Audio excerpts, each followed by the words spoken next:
Bonjour à toutes et bonjour à tous, bienvenue dans cette nouvelle vidéo.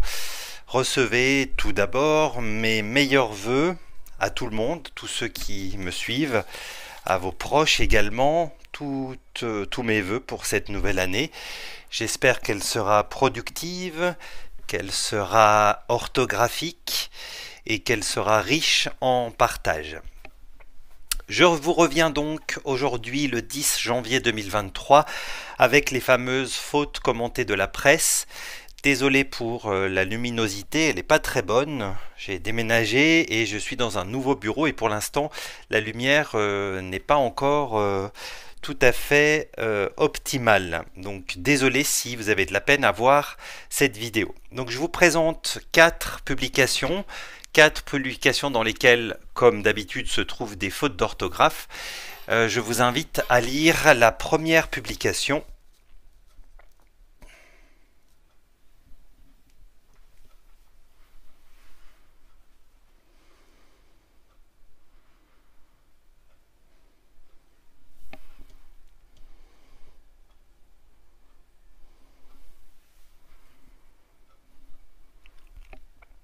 Alors, il s'agit d'un problème d'adjectif.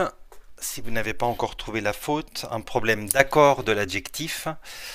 Ici, positif est au masculin, alors que le nom qui correspond à cet adjectif est ici.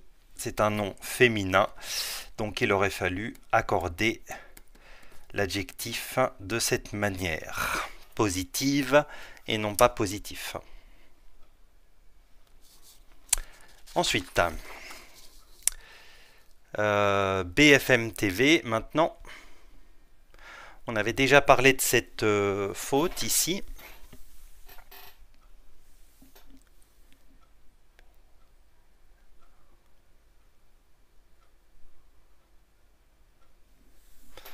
Donc le problème c'est bien évidemment cher ici qui ne peut être accordé.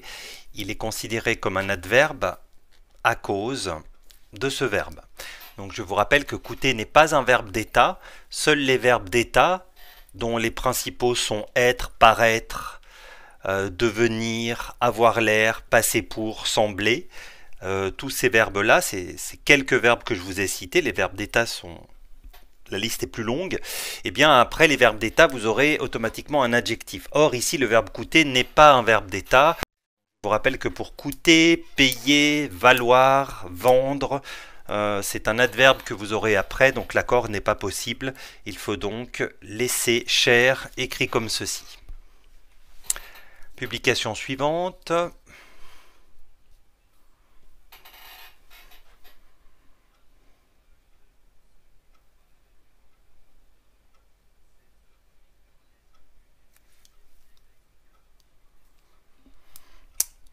Donc là, il s'agit d'un problème de nom composé. Donc lève tôt, couche tard.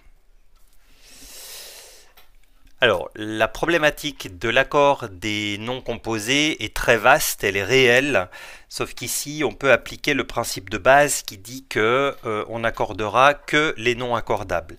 Lève vient du verbe lever, c'est donc un dérivé verbal, et couche vient du verbe coucher. Donc les deux étant considérés comme ici des verbes, on ne peut pas entrer en matière pour l'accord. Il faut donc supprimer les S ici. C'est ce que dit la règle. Hein. Donc l'accord n'était pas possible par rapport à ce que je viens de vous dire. Et enfin, dernière publication.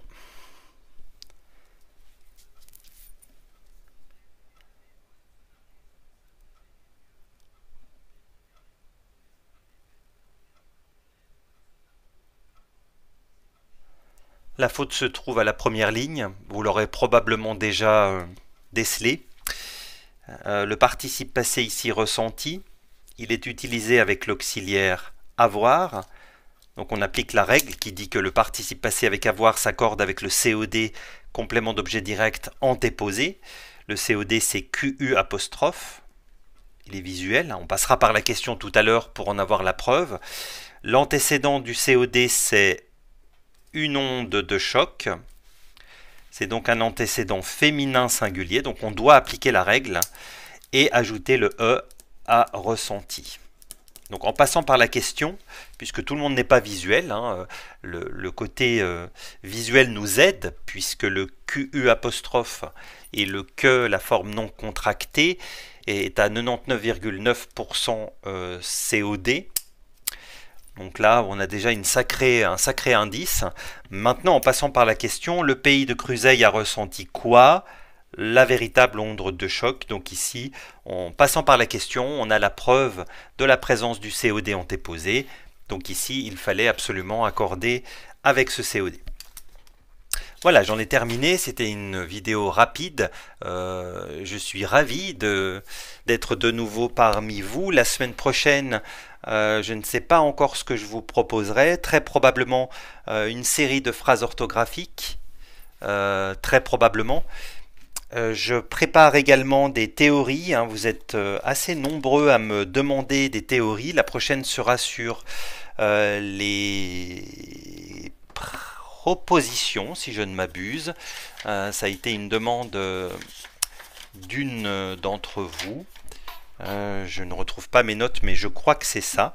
Une vidéo sur les relatives ou les propositions, hein, qu'elles soient conjonctives, relatives ou subordonnées. Donc tout ça, on verra probablement dans 2 semaines. La semaine prochaine, je vous réserve quelques phrases orthographiques. Je vous remercie pour votre attention.